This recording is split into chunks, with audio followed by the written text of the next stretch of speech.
How's everyone tonight? Can you hear me?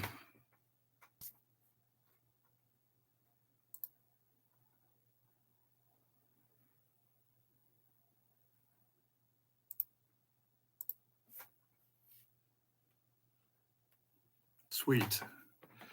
Okay, well, I will wait for a couple more minutes to get started. How's everyone doing tonight?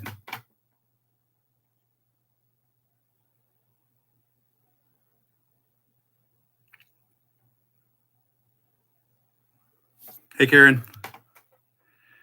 Hey, Trevor. See Levi and Catman. Oh, looks like Marcus. Excellent. Well, we're about to start here. It's almost on the hour. Get my notes here. I prepared a little bit of information here. I'll admit that this came together in about an hour, so I haven't dug into this as well as I'd like to, but hopefully this will suffice.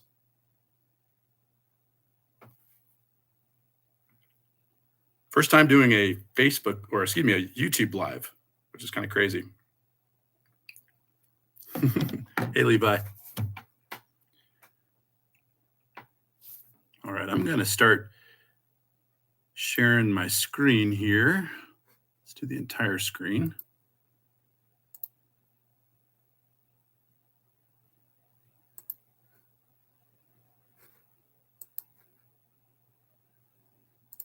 Is that working? Maybe not. Let me see if I can do the windows here. How's that working? Can folks see that?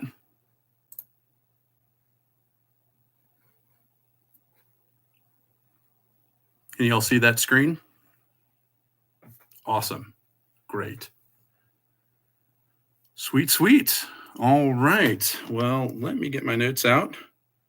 And first, we're going to talk about April 1st, which is tomorrow, April Fool's Day. What a terrible day to have a severe weather risk, right? But as they say, tomorrow is no joke.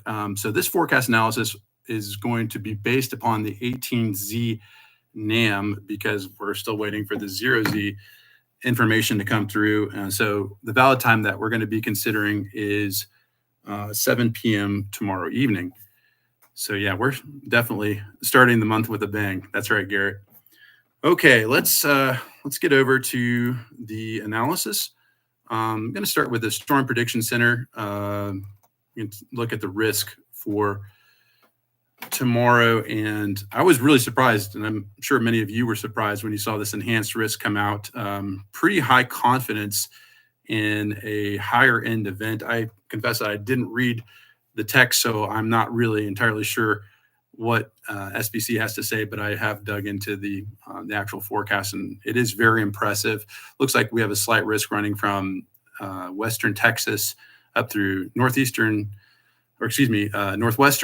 Illinois, and then kind of wrapping around to Nebraska with this obvious enhanced risk in central and southern Kansas. And the big thing is the tornado risk, this 10% tornado. I did see the mention of strong tornadoes possible within this area. The hatched area obviously indicates that. And then from a wind standpoint, also a chance of high wind and large hail across the entire area. That seems to track with what I'm seeing as well. And kind of the too long didn't read part of this is that really the convective initiation is much more likely in Kansas than it is in Oklahoma, but the potential for, say pretty robust supercells is there across the entire risk area, including the slight risk area. So I think right now I'm feeling that this risk is probably pretty good based upon current models. But let's dig into it. We'll start at 250 millibars. If the 0Z is coming in, let's just take a risk. I haven't looked at this yet. Let's dig into the upper levels here. So this is 300 millibars coming up. And what we can see here is, interesting. So for tomorrow night, it looks like the 250 or sorry 300 millibar jet is a little bit further back to the west than originally forecasted earlier today on the 18Z NAM. And so you can see kind of here that this pretty large jet max in southern Arizona, 145 knots. That's really impressive any time of year. Is kind of hanging back here in eastern Arizona. You can see how that corresponds to what we had earlier. See this jet max was coming out into the plains right around 0Z. So this suggests to me that perhaps some of the forcing for convection may actually be delayed a little bit, which is not great for daytime supercells, but we'll get into that. So looking at 250 millibars, broadly, you see this sort of upper trough out west, ridge to the east, and then sort of the change between trough and ridge over the plains, which is where you might expect some what we call ageostrophic curvature divergence, which is basically where you change from concave up to the west to concave down in the height field to the east. And so kind of basically where that changes orientation, that's where you're going to see some rising motion. You see a little bit of that going on, but the height field is generally pretty flat, and it has been for these last couple of events. So that's pretty interesting. More zonal flow, if you know the meteorology, which is more east to west than sort of north to south, which they call meridional. And so we have this jet streak that's kind of moving over Iowa as well with some anticyclonic curvature. You might think that there might be a little bit of a what we call a right entrance region over southwestern Kansas. And so basically, if you can think of a jet streak is divided into four quadrants, the left front and the right rear quadrant will have what we call divergence aloft, or air that moves apart. And so if the air is moving apart at the upper levels of the atmosphere, then underneath that, it's going to rise. And that may be the case here with this jet streak. You have maybe a little bit of a jet streak there, so you can divide into four.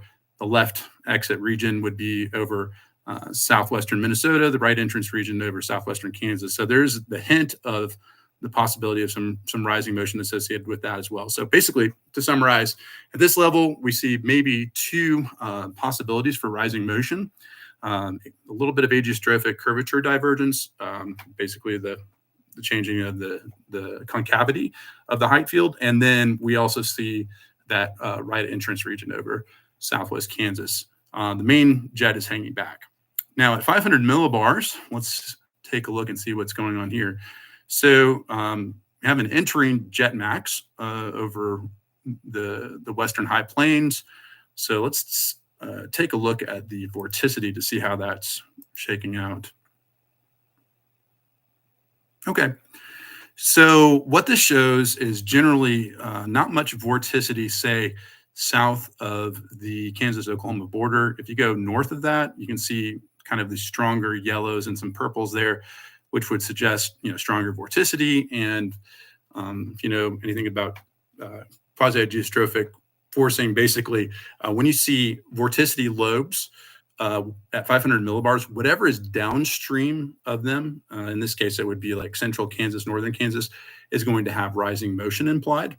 And so what I would say here is, the winds are going to be coming from the southwest. They're going to go parallel to these black lines. Those are the height lines. And it's going to push that vorticity to central Kansas and northern Kansas. So I think we're pretty set for pretty decent forcing for storms in that area.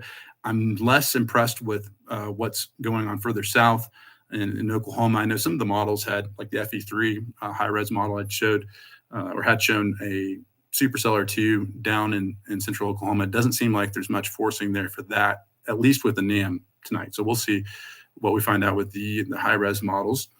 But then going down in height, let's see, the 700 millibar vorticity.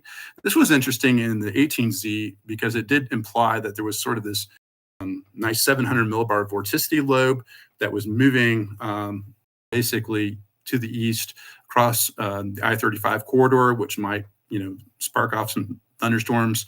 You can kind of see that right here from, say, the Red River area up into Wichita and further north, but it's very subtle. And the timing is interesting too, because it does appear like it happens. We're actually really at 21Z, so this would be 4 p.m. Central Time.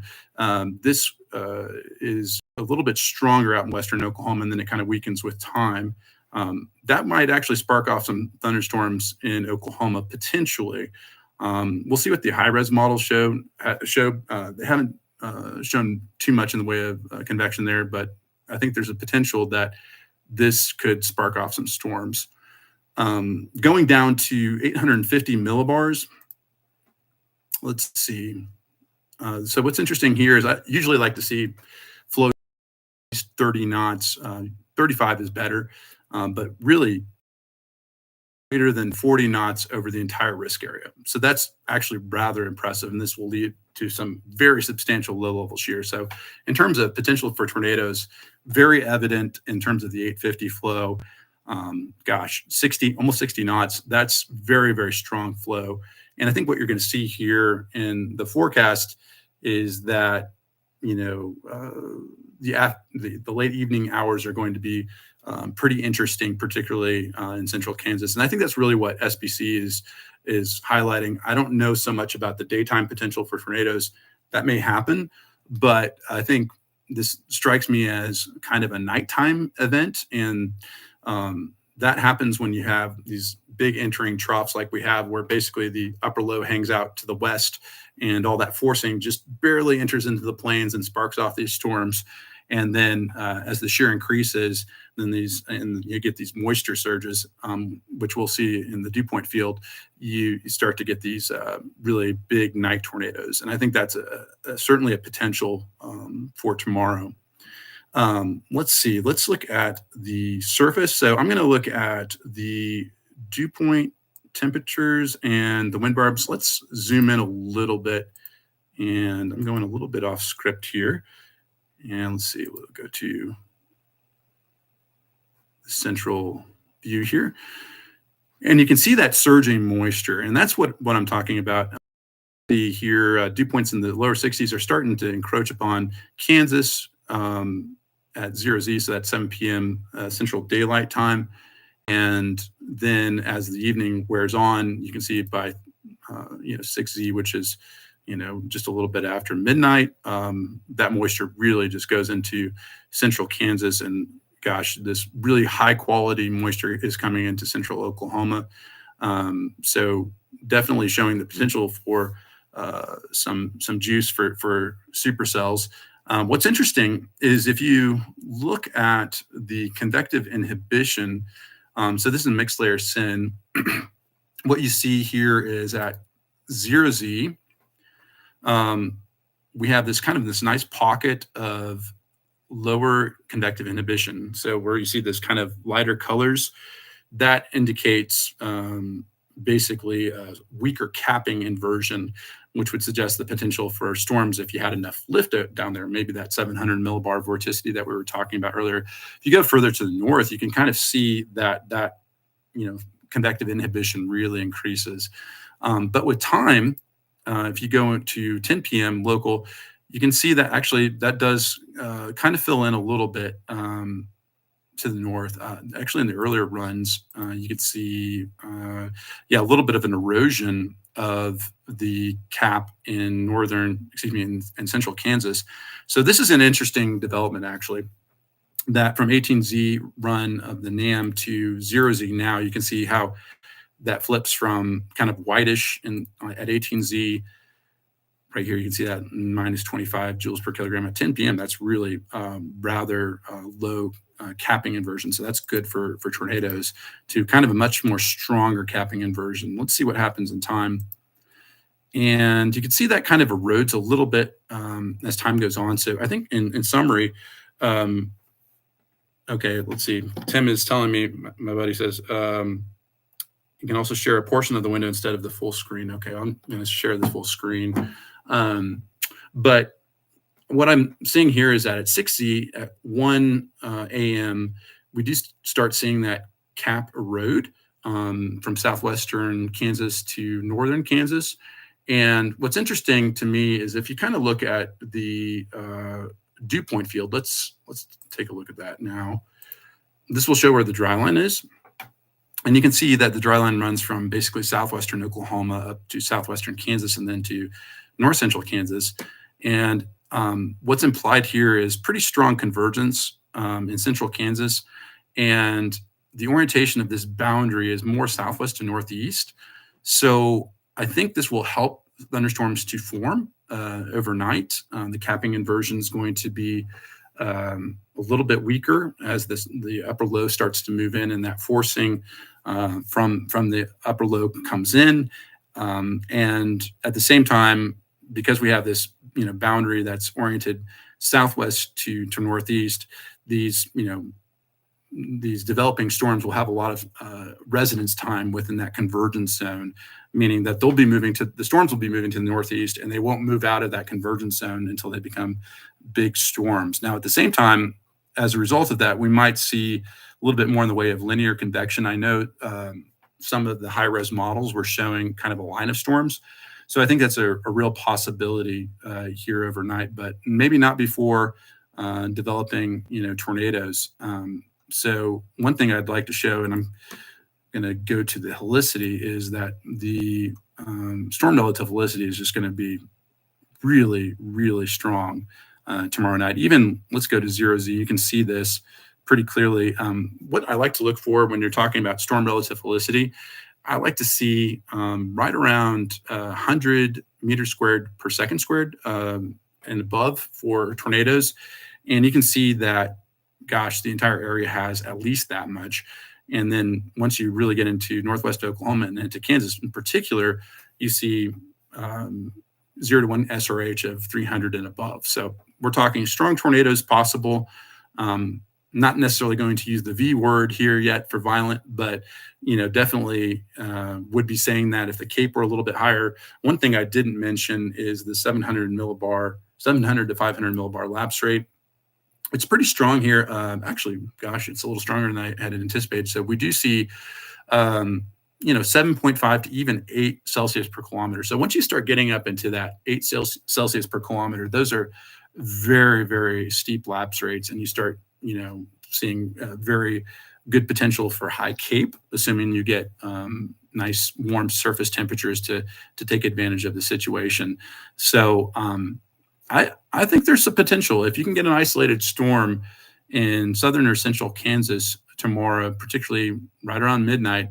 There's a chance that it could produce a strong and maybe even a violent tornado after dark, and we've seen precedent for that. That's not terribly common, but it does happen from time to time. The most obvious example is the Greensburg, Kansas event in 2007.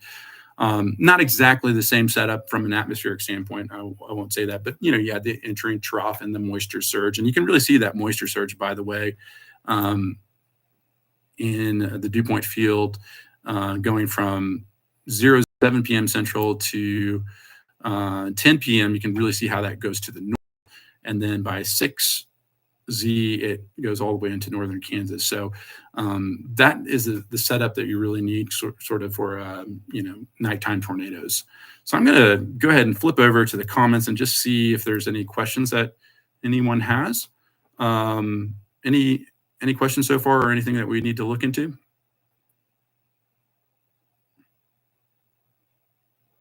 All right. Yeah, just feel free. I'll check back here in a few minutes to see what questions you might have. But let's get back into it.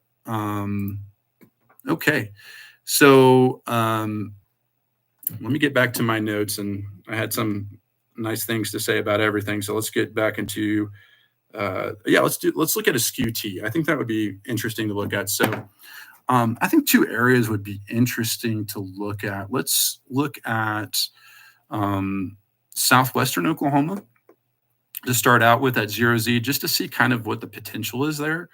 So let's look in, maybe Grady County near, Oklahoma City. So that's Chickasha. Gosh, look at that. So what I like here, I see a lot of things going on. Okay, so number one, pretty decent layer of moisture here, roughly about 100 to 125 millibars. So you can kind of see how the green line, as that goes up, it kind of stays to the right until you get to about maybe about 800 millibars, and then it sharply moves off to the left. That's where the dry area is, but that's a pretty good thick layer of moisture. So that's good to avoid mixing. You like to see that. Temperature is a little bit on the cool side, but you do have a 64-degree dew point, which will increase with time as we have that moisture surge.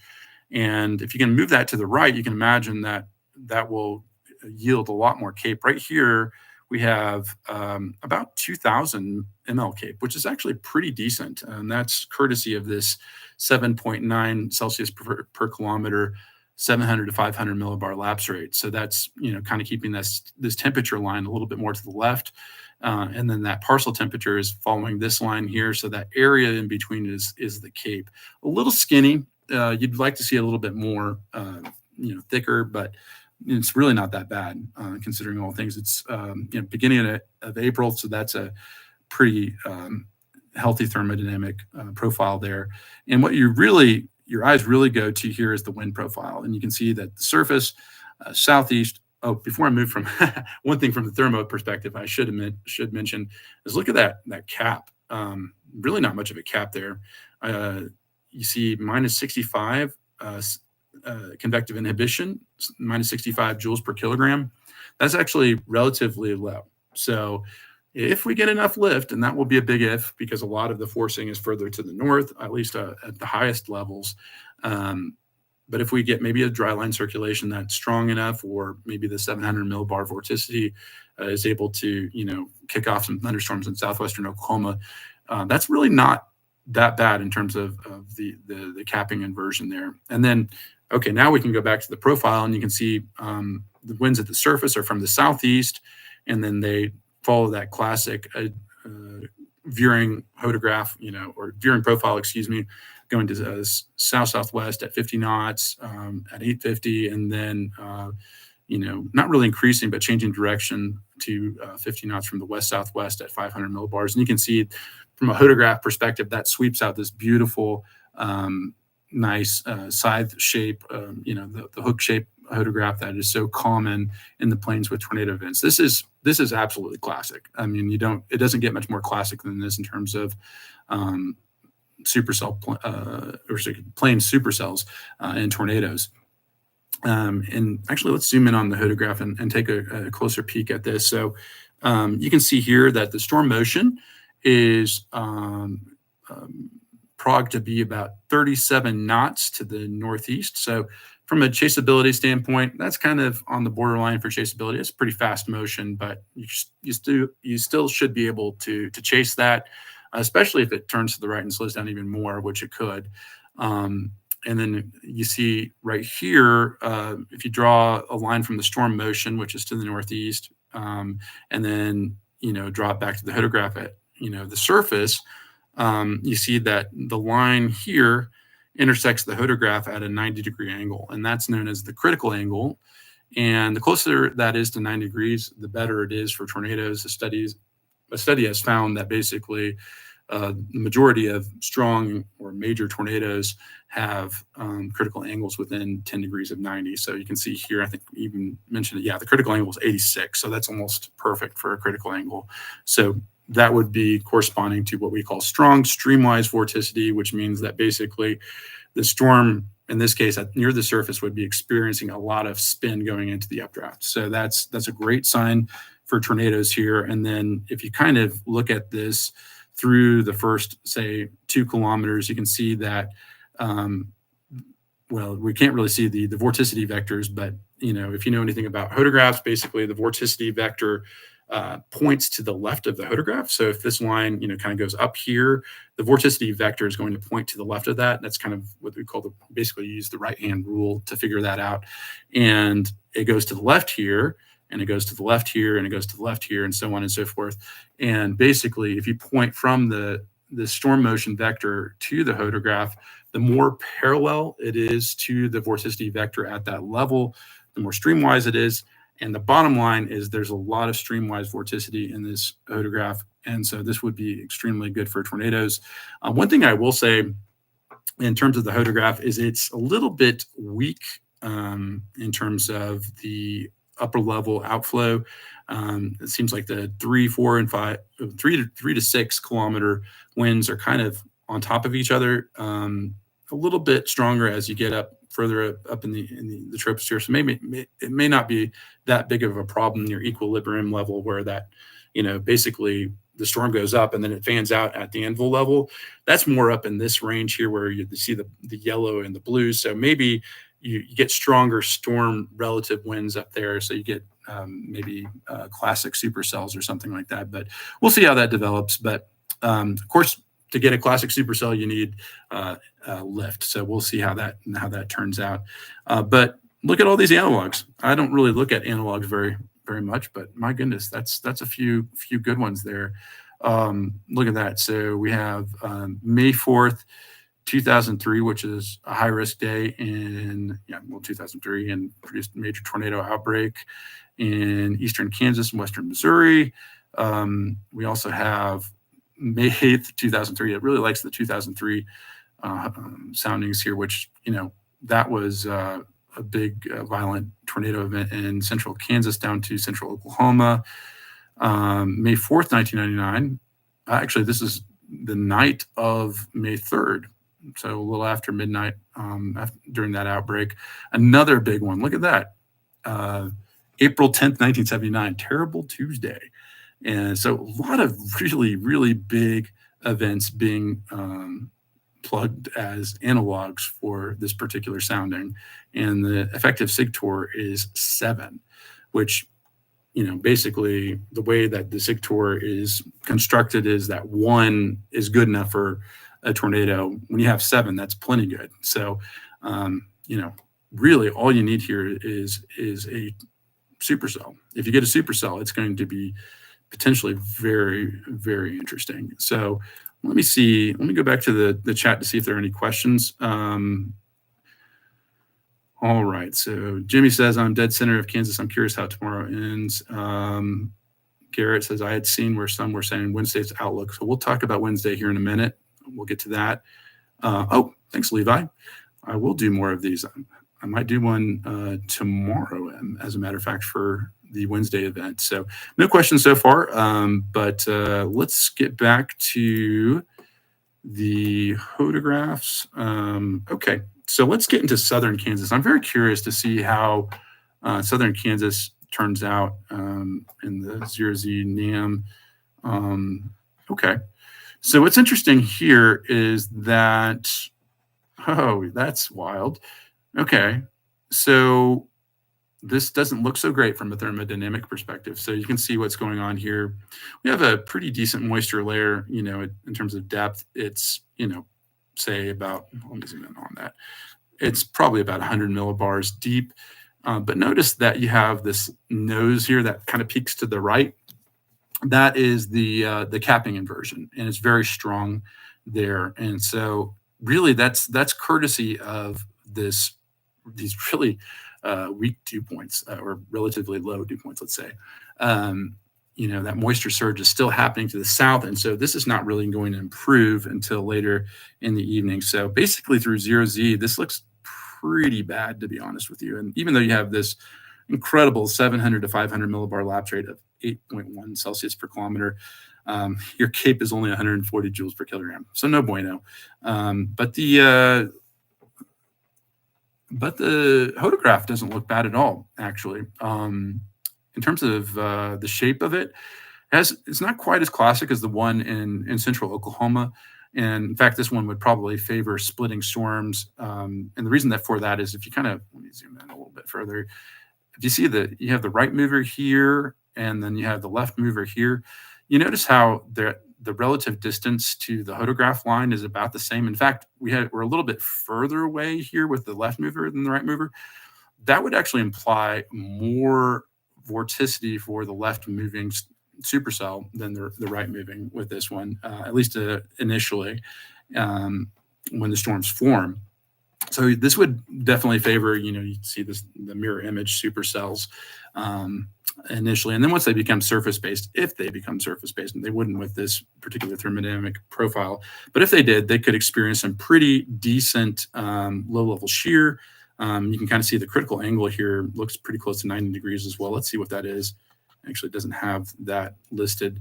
But yeah, so it's relatively streamwise through the first, like say 1 kilometer, but not nearly as nice as it is further south because of the lack of cape. No possible hazard. So we're going to really have to improve this. Let's see if it improves with time. Let's go to 27. So this is 10 p.m.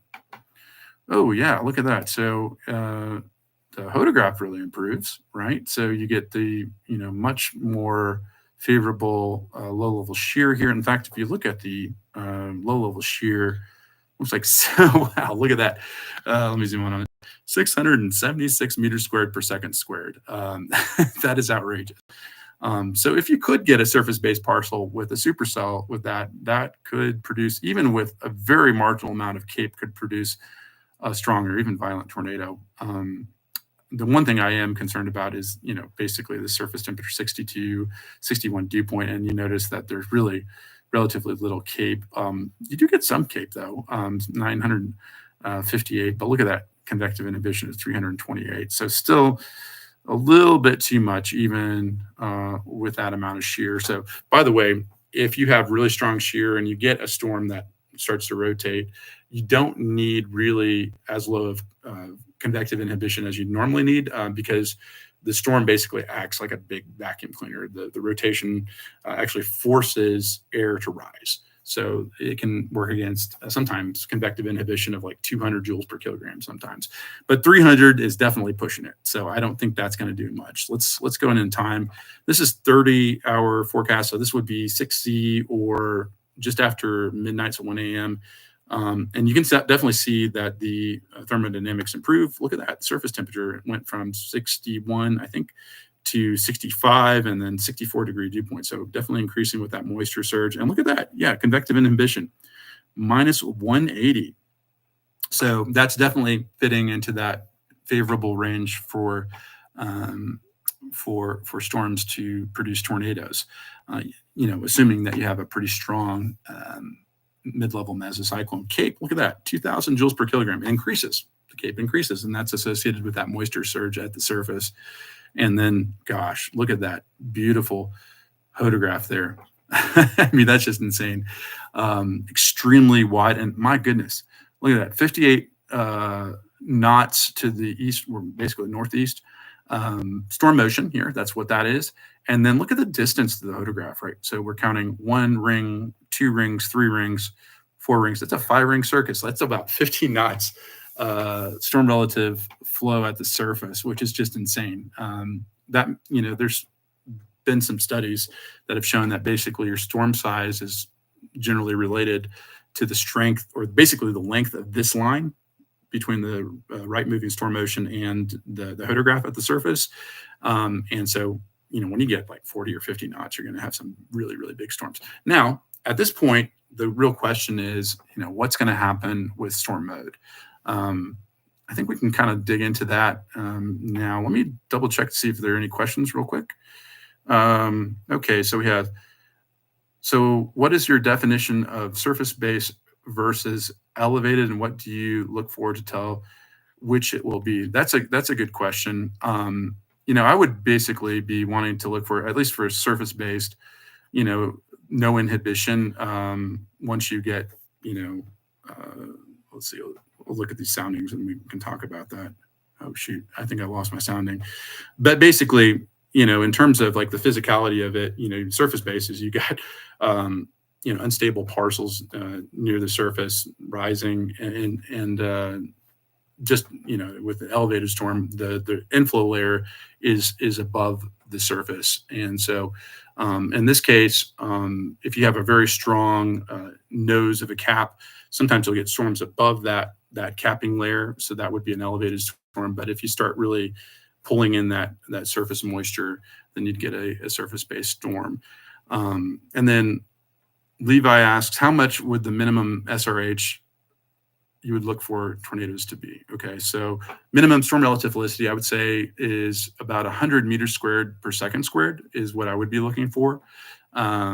So, anything above that is generally good, especially if you have high cape. So if you have a situation where it's like 4,000 joules per kilogram of cape and only 100 meters squared per second squared of helicity, that's okay.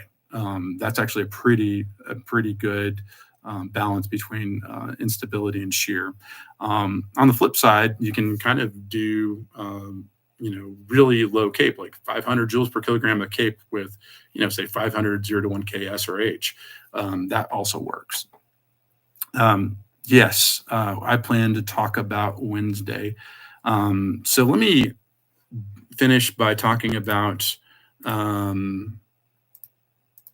me finish by talking about the high-res models. I think these should be coming in now. Let's go to regional look.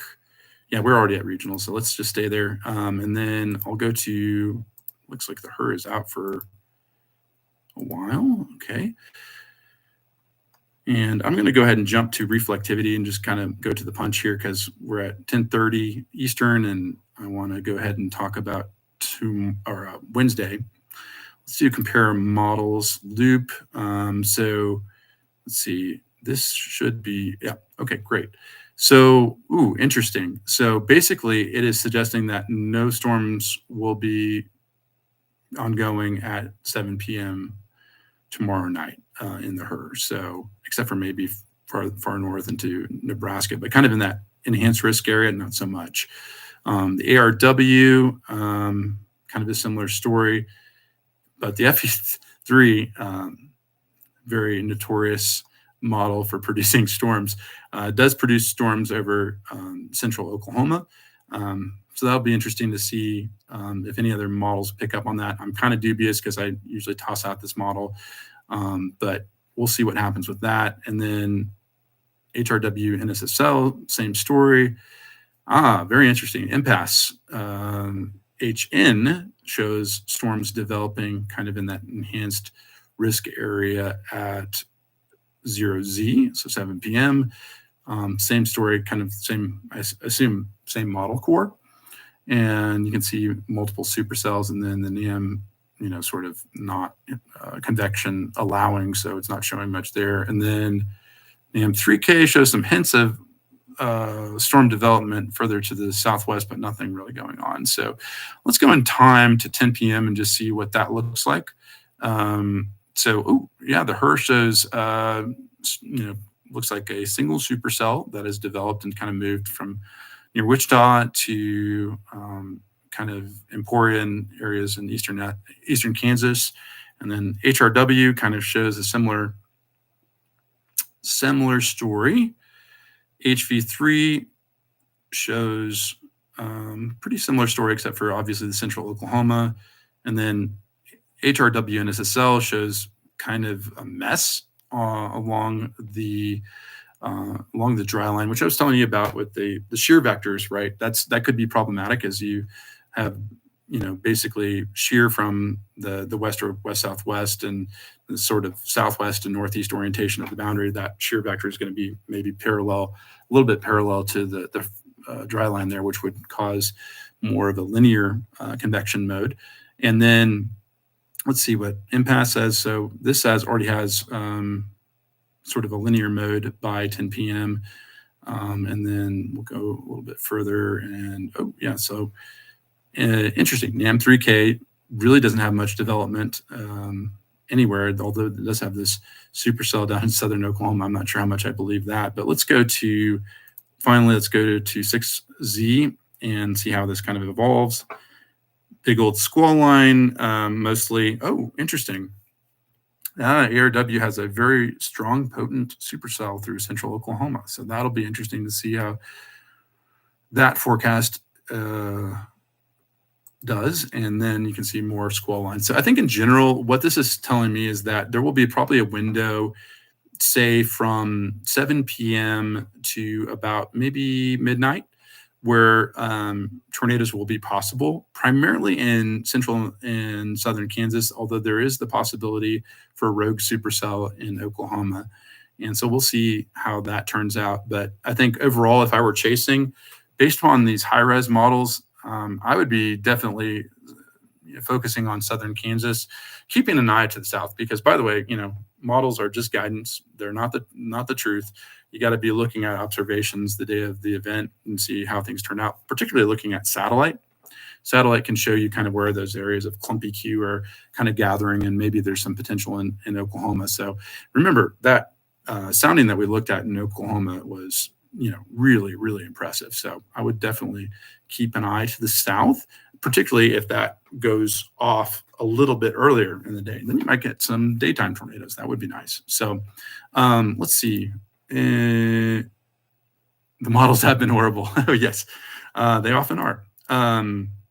Okay, so let's go to the next day. So we're going to go kind of higher level again to talk about Wednesday. And I'm going to more briefly talk about Wednesday because I haven't honestly looked into it as much as I have for tomorrow. If you'd like, I can do another one of these sessions tomorrow, and we can dig in a little bit more strongly to the Wednesday forecast. But let's start at 300 millibars like we had before. And what's interesting here is you see this sort of departing jet streak at 300 millibars, basically from southwest Iowa and into the Great Lakes region. And gosh, very strong, 142, 141. Very weird sort of height structure here for a typical event. Usually you like to see a little bit more of a dip in the height field, more of a troughiness, if you will. But really it's very flat on the whole, not much of a trough to speak of. So in terms of adiastrophic curvature divergence, which again is sort of like, if you can think about the intersection between concave up and concave down, like right in between where the height field goes from looking up to kind of looking down, that is where you might see some rising motion, but we really don't see that happening here. But we do see the right entrance region of this jet. And what I mean by right entrance region is if you take this jet streak, you divide into 4 along the axis it's moving, and you can see that the left exit region is off into Canada, and the right entrance region, or the right rear, is kind of over Illinois and Missouri, and I guess you could even argue northern Arkansas. So there should be some rising motion associated with that feature here. And then let's go a little bit further down in the atmosphere. 500 millibars is closer to the surface. You can see a pretty strong 500 millibar streak. My goodness, 120 knots. That's a big time jet streak. And then looking at the 500 millibar vorticity, I think that would be a very nice thing to look at. Let's see. Oh, look at this. So here we go. 500 millibar vorticity. Really, what's interesting is that it kind of, okay, this is the 18Z. Let's go to 0Z and see if that looks pretty familiar. Let's check to see if it's changed a little bit. No, not so much. So what's interesting to me is that basically most of that vorticity, you see that kind of orangish color, that remains kind of north of the zone of interest. So let's just go back to SVC real quick, and I'll just kind of familiarize everyone with the outlook and what that looks like. So basically extends from Northeast Texas all the way up to the Great Lakes, from say, the Oklahoma, Arkansas border to Middle Tennessee, kind of that width. And so going back to this, go back to vorticity here, you can see that really there's not a whole lot of vorticity advection at 500 millibars for the most part. And what I mean by that is you see the vorticity here. If you can think of the wind as basically blowing parallel to these black lines, those are the height lines at 500 millibars. So in general, the wind is geostrophic at 500 millibars. It just means that it follows these height lines. It parallels them. So the wind here is from, basically southwest to northeast. And if you can imagine that wind is blowing that orange fill, the areas downstream of that are the areas where you're going to have rising motion. And you really just don't see anything in the risk area that is getting a whole lot of vorticity advection. The exception is these little blobs here, which I find very interesting, which I would expect maybe some sort of parameterization. I think that what you're seeing here is a signal for probably storms in the model. And so it's not a real synoptic feature, but something that's happening at a lower level within the model. That would be my guess. I'm not entirely sure, but I find that kind of interesting that we're not really seeing much in the way of 500 millibar vorticity. So not a lot of rising motion. At the same time, what you look at with this is that if you look at mixed layer sin, which is basically the strength of your cap, you really want that closer to zero when you don't have a lot of lift. And look at that. So, you notice the color scale, white is 0 joules per kilogram, which would basically mean no cap. And you can see that almost the entire risk area has 0 cap, which is very good for the potential for what we call warm sector supercells. So let me just show you what the warm sector looks like, and we'll define that. So surface-based CAPE. So you can see here, CAPE ranges from, say, 2,000 joules per kilogram to maybe even up to 3,000 joules per kilogram in eastern Arkansas. Definitely some areas where it's a little bit lower up in the northern part of the risk. That's pretty typical. But that entire width of the CAPE here, it stretches over a couple states. Anywhere within that, you could potentially see storms develop and supercells take root. So that is very, very interesting to me. And then when you kind of dig into the winds, now this is pretty wild. I was looking at this earlier. Look at these winds at 700 millibars. So this is not too high off the ground. I believe, if I remember correctly, this may be somewhere around, I want to say it's like 12,000 feet or something like that. Can't remember the exact height, but it's definitely not that high off the ground. And you're talking, you're talking 65, 70 knot winds at 700. So very strong wind shear you can expect within the first, say, 3 kilometers of the ground. And then 850 millibars kind of going further down. And this is absolutely incredible. I mean, when you see 65 or 70 knot low level jet, that means business. I mean, even in Arkansas where it's not as strong, it's still 50 knots. So you should see, 0 to 1 kilometer storm relative velocity. That's very high. And in fact, let's just go ahead and jump the gun and we can check that out. And you can see here, yeah, look at that. So this is 0Z. This is 7 p.m. Central Time on Wednesday, and you've got 0 to 1 kilometer helicity of like over 200 meters squared per second squared across most of the risk area. And gosh, as you get into Illinois and Indiana, increases to 300. And I bet as the low level jet increases after dark, you're probably dealing with, much higher helicity. Yeah, so you're seeing 375, 400. So this is very high. Not quite, a super outbreak material in my opinion, but definitely high enough to support strong tornadoes and maybe even a violent tornado. In terms of the upper air, let's see, actually, let's look at 700 millibar lapse rate, 700 to 500 millibar lapse rates.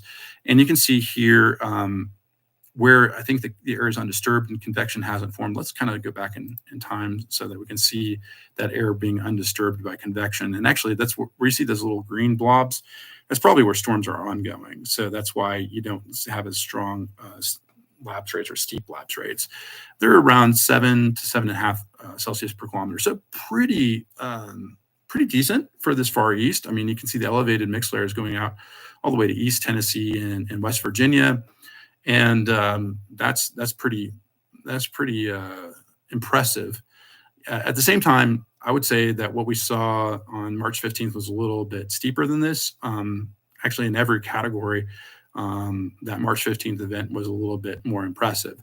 That said, I think one thing I've learned over in my 25 years of doing this is that you don't always need the biggest, baddest ingredients to get the biggest, baddest events. And I hate to always reference this, but one of the greatest examples of this was May 3rd, 1999, when you had, pretty high CAPE, like let's say strong to even extreme instability in southwestern Oklahoma. But the 0 to 1 kilometer SRH was like maybe 200, maybe 300, which is pretty good, but it's not like super outbreak 2011 quality, like 500 or 600. And yet we got this really incredible outbreak of tornadoes that, we saw multiple violent tornadoes, including an F5. And so I would say, based upon what I'm seeing so far, that given the wide warm sector, given, well, let's look at the dew points. The dew points are supposed to be well into the mid 60s across almost the entire area. So you look at, you've got dew points in the mid 60s all the way up into northern Indiana and northern Illinois. So, I mean, really impressive air for especially April 1st. That's a or excuse me, April 2nd. That's very early in the season to have such high dew points that far north. So I would say this combination is pretty unusual. It's not unheard of, but I think we're dealing with a possible moderate risk type of situation, at least to start out with. I think there's a possibility if instability trends higher that we could go with a higher risk, but I guess that remains to be seen. It doesn't look to me like just kind of initially that this is like a March 15th type of scenario where it's like an auto high risk or anything like that. I think it's going to be probably a day one high risk if it goes high risk. I don't quote me on that. I don't think that's necessarily what it's going to start out as or even get there, but I think it's a solid moderate. And I do think that there will be a number of significant tornadoes across that area.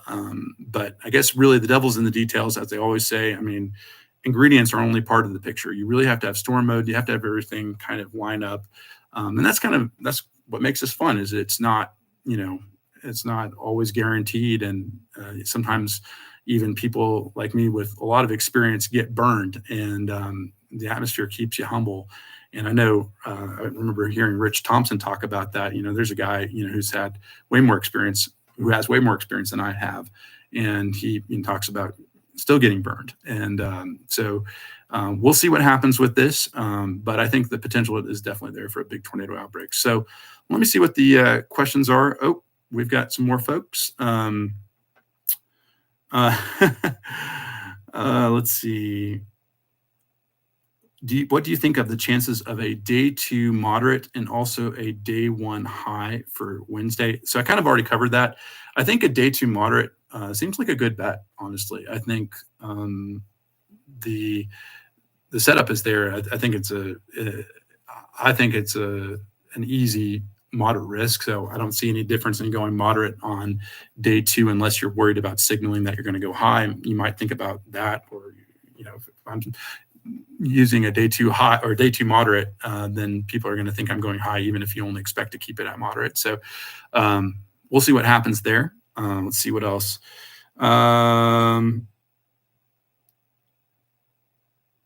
Okay, storm spotter for Paducah. That's cool. So that's Paducah, Kentucky. Love to get your input on this. Okay, so that was the one you were talking about with the moderate and high risk. Okay, great. Thoughts on Northwest Arkansas for Tuesday late night, early morning? Okay, yeah, that's a good question. So that would be what we looked at earlier. Let's dig into that real quick, and we can talk about the high res models. And let's see. Yeah, so it does look like kind of towards the early morning hours in Northwest Arkansas is kind of getting looks like some elevated storms there, nothing particularly organized. So personally, I wouldn't be terribly worried about the potential for tornadoes in Northwest Arkansas in the morning. So that hopefully answers that question. Levi asks, since there's not much cap, if any, will that lead to more of a messy storm mode? That's a great question, Levi. I actually think that's a high probability. I think the one saving grace is that there is such a saving grace. It's a weird way to say it, but like if you're looking for tornadoes, which many of us are because we're storm chasers, is that the warm sector is so broad that even if you have a messy storm mode in, say, Arkansas, it very well could be that Illinois has, isolated storm mode. So it's a, kind of take your pick kind of thing. And that's going to make it really hard to honestly figure out where you're going to target. I think potentially everywhere could be a nice place to target on Wednesday, but is that likely? In my experience, the big days when everything goes nuts and it doesn't matter what storm you pick are few and far between. So it's going to be tough. So I think, yeah, messy storm mode, definitely possible. Let's see. Any of the thoughts on the severity for Northwest Ohio on Wednesday? Yeah, I think that's kind of what we've been talking about. I would say in general, like, if you're in this risk area, that's going to be problematic. So, we're talking, potential significant severe hail, wind, or even significant tornadoes. So definitely the potential is there anywhere in that hatched area, I would say. Let's see what else. Any thoughts? Okay, that's great. So I think that's probably a good place to stop. And any more questions before I let you all go? Okay, great. Would anybody be interested in having one of these tomorrow night?